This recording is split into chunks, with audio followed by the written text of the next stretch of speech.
प्रभु यीशु मसीह का बहुत बहुत धन्यवाद। मेरे भाई भैनों, प्रभु तुहानू ढेर सारी बरकत आशीष दवे। कल का संदेश इस करके नहीं पा सके क्योंकि कल दुआ रोजा सी और संगत दुआ रोजे दे विच बैठी हुई सी। मैनू खुशी है कि फिर असी 3 दिसंबर 2020 का ये आखिरी महीना है और प्रभु ने साडे जीवन के उत्ते बहुत वड्डी दया किरपा की है। तो पिछले 2 दिनों के विच जिहड़ा कल का दिन छड्ड के पिछले 2 दिनों के विच मैं तुहानू हथ लिखत के बारे जाने कि यहोवा परमेश्वर के हथ की लिखत के बारे तुहानू दसदा आया हाँ। अज फिर जद यहोवा शरीर दे विच आउंदा है और मत्ती पहले बाब की 23 आयत जो मैं तुहाडे सामने रख के ते फिर अगे वधना चाहुंदा हाँ। लिखत कहती है मत्ती 1:23, वेखो कुआरी गर्भवती होवेगी, पुत्र जनेगी अते ओ उसका नाम इमानुएल रखणगे, जिहदा अर्थ है परमेश्वर साडे संग। तो अजी जो यशाया 7:14 आयत इत्थे पूरी हुंदी है। 14 दे विच इमानुएल ही है, पर मत्ती 1:23 दे अंदर इमानुएल का मतलब दस्या गया है परमेश्वर साडे संग। तो परमेश्वर मनुखां दे विच आया और शरीर धार के आया, मनुखी शरीर विच आया। तो असीं वेखदे हां बहुत सारे इन्हां लिखतां नूं पढ़ते ने पर वो जानते नहीं हैं। अज जद यहोवा परमेश्वर शरीर के अंदर है,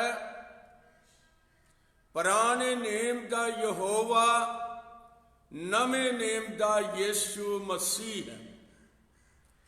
तो अज मैं तुहाडे सामने यूहन्ना 8 अध्याय और उहदियां पहलियां आयतां लैके तुहाडे सन्मुख हाजिर हां। प्रभु तुहानू किरपा दवे। लिखिया, फिर हरेक आपो अपने घर गया, पर यीशु जैतून दे पहाड़ नूं सिधाया अते सवेर नूं ओ हैकल विच फिर आया अते सब लोग ओदे कोल आए। ओ बैठ के उन्हां नूं उपदेश देन लगा और वचन दे विच लिखिया है, जद वो उपदेश देन लगा तां ग्रंथी अते फरीसी एक तीवी नूं लियाए जिहड़ी गुनाह दे वक्त फड़ी गई अते उस नूं विचकार खड़ी करके उन्हों कहा, गुरु जी ये तीवी ठीक जनाह दे वक्त वेले फड़ी गई है अते मूसा ने तुरेत विच सानू हुक्म दिता है जो इहो जिहियां नूं पत्थरां नाल मार सुटू। ਫਿਰ ਤੂੰ ਇਹਦੇ ਵੇਖੇ ਵਿੱਚ ਕੀ ਆਖਦਾ ਹੈ? ਪਰ ਉਹਨਾਂ ਨੇ ਉਹਦੇ ਪਰਤਾਉਣ ਲਈ ਇਹ ਗੱਲ ਕਹੀ ਸੀ, ਭਾਈ ਉਸ ਉੱਤੇ ਉਹ ਊਜ ਲਾਉਣ ਦਾ ਮੌਕਾ ਮਿਲੇ। ਤਾਂ ਯਿਸੂ ਹੇਠਾਂ ਨਿਉ ਕੇ ਉਂਗਲ ਨਾਲ ਧਰਤੀ ਦੇ ਉੱਤੇ ਲਿਖਣ ਲੱਗਾ ਅਤੇ ਉਸ ਤੋਂ ਉਹ ਪੁੱਛੀ ਗਏ ਤਾਂ ਉਹਨੇ ਸਿੱਧੇ ਹੋ ਕੇ ਉਹਨਾਂ ਨੂੰ ਆਖਿਆ ਕਿ ਜਿਹੜਾ ਤੁਹਾਡੇ ਵਿੱਚੋਂ ਨਿਰਦੋਸ਼ ਹੋਵੇ ਉਹ ਪਹਿਲਾਂ ਉਸ ਨੂੰ ਪੱਥਰ ਮਾਰੇ। ਫਿਰ ਹੇਠਾਂ ਨਿਉ ਕੇ ਉਂਗਲ ਦੇ ਨਾਲ ਧਰਤੀ ਦੇ ਉੱਤੇ ਲਿਖਣ ਲੱਗਾ। ਮੇਰੇ ਅਜ਼ੀਜ਼ੋ, ਕੂਚ ਵੀ ਦੇ ਅੰਦਰ ਵੀ ਯਹੋਵਾ ਪਰਮੇਸ਼ਰ ਨੇ ਆਪਣੀ ਉਂਗਲ ਨਾਲ ਲਿਖਿਆ, ਔਰ ਦਾਨੀਏਲ 5 ਅਧਿਆਏ ਦੀਆਂ ਲਾਸਟ ਆਇਤਾਂ ਜਿਹੜੀਆਂ ਦਿੱਤੀਆਂ ਗਈਆਂ ਪਰਸੋਂ, ਉਹਨਾਂ ਵਿੱਚ ਵੀ ਉਸਨੇ ਬੈਲਸ਼ੱਸਰ ਦੇ ਚੂਨੇ ਗੱਛ ਕੰਧ ਉੱਤੇ, ਜਿਹੜੀ ਮਹਿਲ ਦੀ ਕੰਧ ਸੀ, ਸ਼ਮਾਦਾਨ ਜਗ ਰਿਹਾ ਸੀ, ਸ਼ਾਮਾਂ ਦਾ ਵਕਤ ਸੀ, ਔਰ ਜਦੋਂ ਉਹਨਾਂ ਨੇ ਹੈਕਲ ਦੇ ਭਾਂਡੇ ਕਢਵਾਏ ਔਰ ਸ਼ਰਾਬ ਪਾਰਟੀ ਦੇ ਵਿੱਚ ਉਹ ਭਾਂਡੇ ਆਂਦੇ ਗਏ, ਔਰ ਜਦੋਂ ਭਾਂਡੇ ਆਂਦੇ ਗਏ, ਰਾਜੇ ਨੇ, ਰਾਜੇ ਦੇ ਪ੍ਰਧਾਨਾਂ ਨੇ, ਰਾਣੀਆਂ ਨੇ, ਰਖੇਲਾਂ ਨੇ ਉਹਨਾਂ ਵਿੱਚੋਂ ਨਸ਼ਾ ਪੀਤਾ। ਵਚਨ ਕਹਿੰਦਾ ਉਹਨਾਂ ਨੇ ਸ਼ਰਾਬ ਪੀਤੀ, ਔਰ ਇੱਕ ਹੱਥ ਦੀਆਂ ਉਂਗਲੀਆਂ ਪ੍ਰਗਟ ਹੋਈਆਂ, ਔਰ ਉਸ ਹੱਥ ਨੇ ਲਿਖਿਆ, ਮੰਨੇ ਮੰਨੇ ਤਕੇਲ ਉਫਰਸੀਨ। ਤੋ ਮੇਰੇ ਅਜ਼ੀਜ਼ੋ, ਖੁਦਾ ਦਾ ਲਿਖਿਆ ਹੋਇਆ ਸਿਰਫ ਨਬੀ ਹੀ ਪੜ੍ਹ ਸਕਦਾ ਹੈ, ਹੋਰ ਕੋਈ ਦੂਸਰਾ ਪੜ੍ਹ ਨਹੀਂ ਸਕਦਾ। ਪਰ ਇੱਥੇ ਜੋ ਮੈਂ ਤੁਹਾਡੇ ਸਾਹਮਣੇ ਅੱਜ ਦਾ ਸੰਦੇਸ਼ ਲੈ ਕੇ ਆਇਆ ਹਾਂ, ਜਦੋਂ ਉਪਦੇਸ਼ ਦੇਣ ਲੱਗਾ, ਫੱਕੀ ਅਤੇ ਫਰੀਸੀ ਜਿਹੜੇ ਹਮੇਸ਼ਾ ਉਹਦੇ ਉੱਤੇ ਦੋਸ਼ ਲਾਉਣ ਦੇ, ਊਜ ਲਾਉਣ ਦਾ ਬਹਾਨਾ ਲੱਭਦੇ ਰਹਿੰਦੇ ਸੀ, ਉਹ ਇੱਕ ਔਰਤ ਨੂੰ ਲੈ ਕੇ ਆਏ ਔਰ ਉਹਨਾਂ ਨੇ ਉਹਨੂੰ ਵਿਚਕਾਏ ਖੜੇ ਕਰ ਲਿਆ ਔਰ ਯਿਸੂ ਮਸੀਹ ਨੂੰ ਪੁੱਛਿਆ, ਇਹ ਔਰਤ ਠੀਕ ਜਨਾਹ ਦੇ ਵਕਤ ਫੜੀ ਗਈ ਹੈ। ਗੁਰੂ ਜੀ ਤੁਸੀਂ ਦੱਸੋ, ਮੂਸਾ ਨੇ ਤੇ ਸਾਨੂੰ ਦੱਸਿਆ ਹੈ ਭਈ ਇਹੋ ਜਿਹੀਆਂ ਨੂੰ ਪੱਥਰਾਂ ਨਾਲ ਮਾਰ ਦਿਓ, ਤੂੰ ਦੱਸ ਤੁਸੀਂ ਇਹਦੇ ਬਾਰੇ ਵਿੱਚ ਕੀ ਆਖਦੇ ਹੋ? ਮੇਰੇ ਅਜ਼ੀਜ਼ੋ, ਯਿਸੂ ਮਸੀਹ ਨੇ ਥੱਲੇ ਧਰਤੀ ਦੇ ਉੱਤੇ ਆਪਣੀ ਉਂਗਲ ਨਾਲ ਲਿਖਣਾ ਸ਼ੁਰੂ ਕੀਤਾ। ਕੀ ਲਿਖ ਰਿਹਾ ਸੀ? ਉਹ ਜਿਨ੍ਹਾਂ ਨੇ ਪੱਥਰ ਫੜੇ ਹੋਏ ਸੀ, ਉਹਨਾਂ ਦੇ ਪਾਪ ਲਿਖ ਰਿਹਾ ਸੀ, ਔਰ ਜਿਹੜੇ ਉੱਥੇ ਖੜੇ ਸਨ ਉਹ ਫੱਕੀ, ਫਰੀਸੀ ਤੇ ਗ੍ਰੰਥੀ ਸਨ। ਯਿਸੂ ਮਸੀਹ ਨੇ ਉਹਨਾਂ ਦੇ ਸਾਹਮਣੇ ਲਿਖਿਆ ਔਰ ਉਸਨੇ ਸਿੱਧੇ ਹੋ ਕੇ ਇੱਕ ਗੱਲ ਆਖੀ, ਤੁਹਾਡੇ ਵਿੱਚੋਂ ਜੇ ਕਿਸੇ ਨੇ ਪਾਪ ਨਹੀਂ ਕਦੇ ਕੀਤਾ ਤਾਂ ਉਹ ਇਹਨੂੰ ਪੱਥਰ ਮਾਰੂ। ਫੇਰ ਨੀਵਾਂ ਹੋ ਕੇ ਸਾਡਾ ਪ੍ਰਭੂ ਧਰਤੀ ਦੇ ਉੱਤੇ ਫੇਰ ਉਹਨਾਂ ਦੇ ਪਾਪ ਲਿਖਣ ਡੈ ਪਿਆ।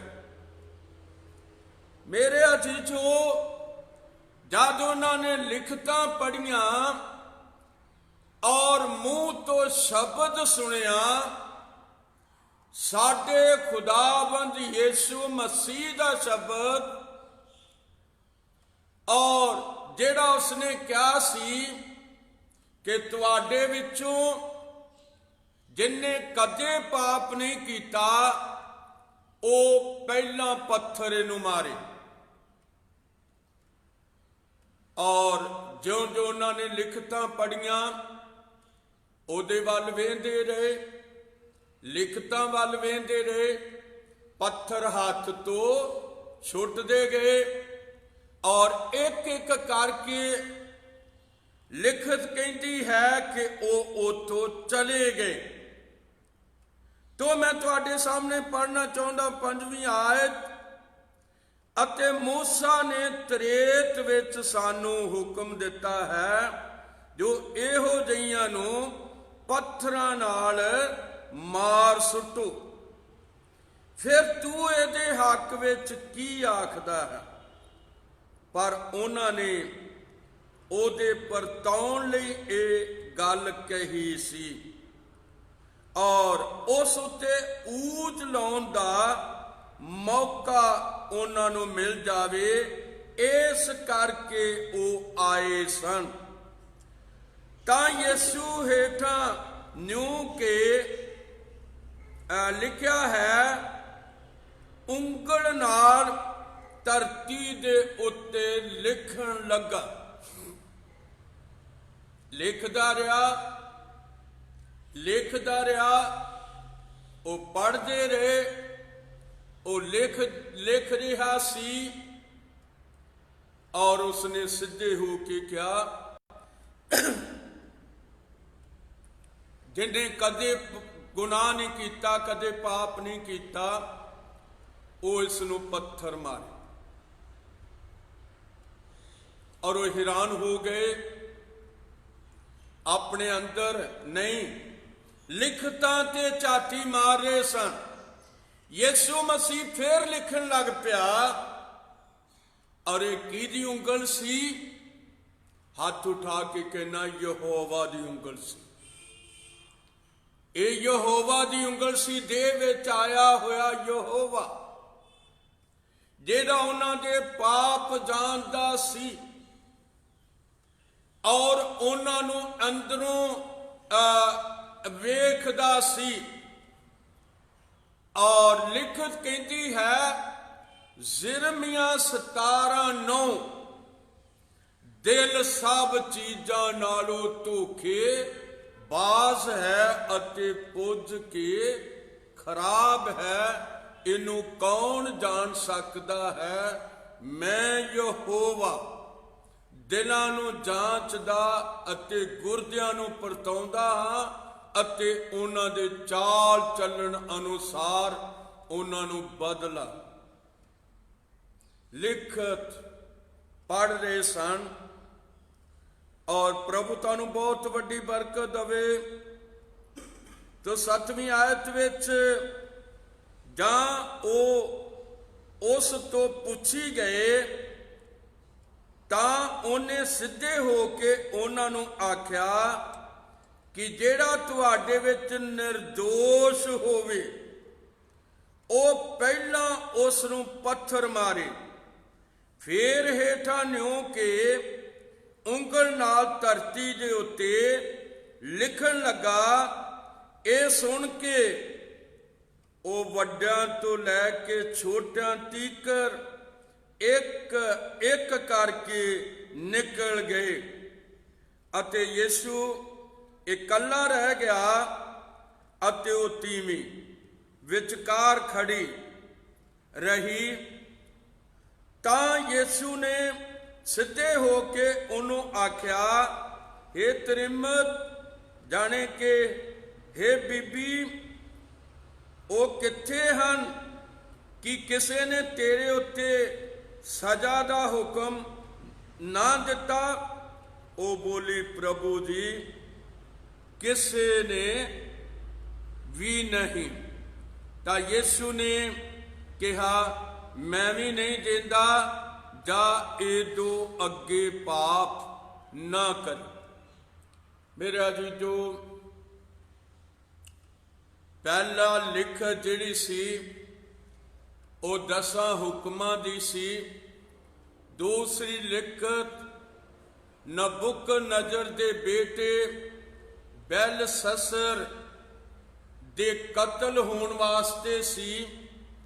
और ये तीसरी ਉਂਗਲ ਜਿਹੜੀ है, तीसरी बार ਜਿਹੜੀ लिखत है, ये पापां तो माफी देने वास्ते सी।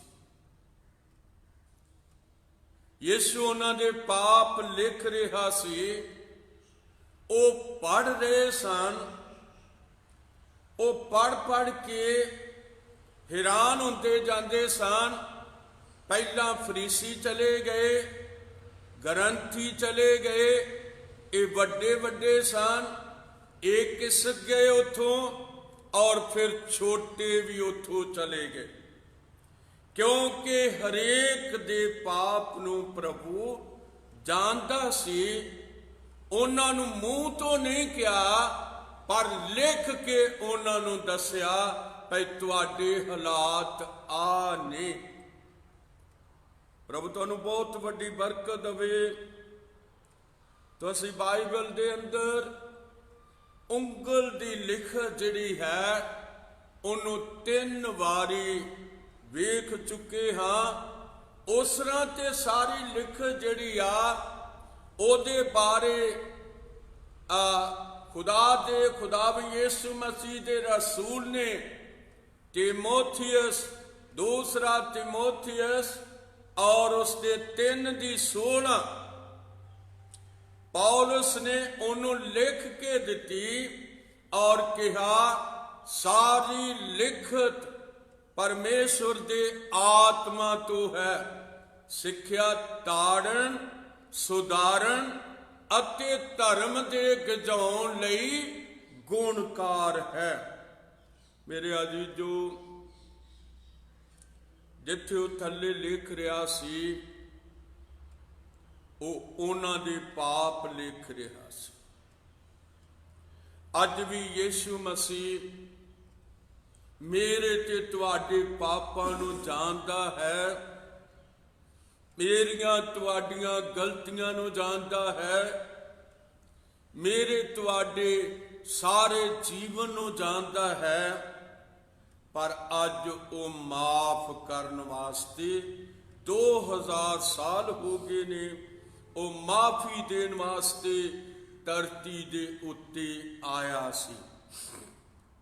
और अज जे कोई प्रभु यीशु मसीह नूं कबूल कर जाता है और अपने पाप ओदे सामने पापां दा इकरार कर जाता है, ते खुदावंद यीशु मसीह उसनूं माफ कर देंदा है।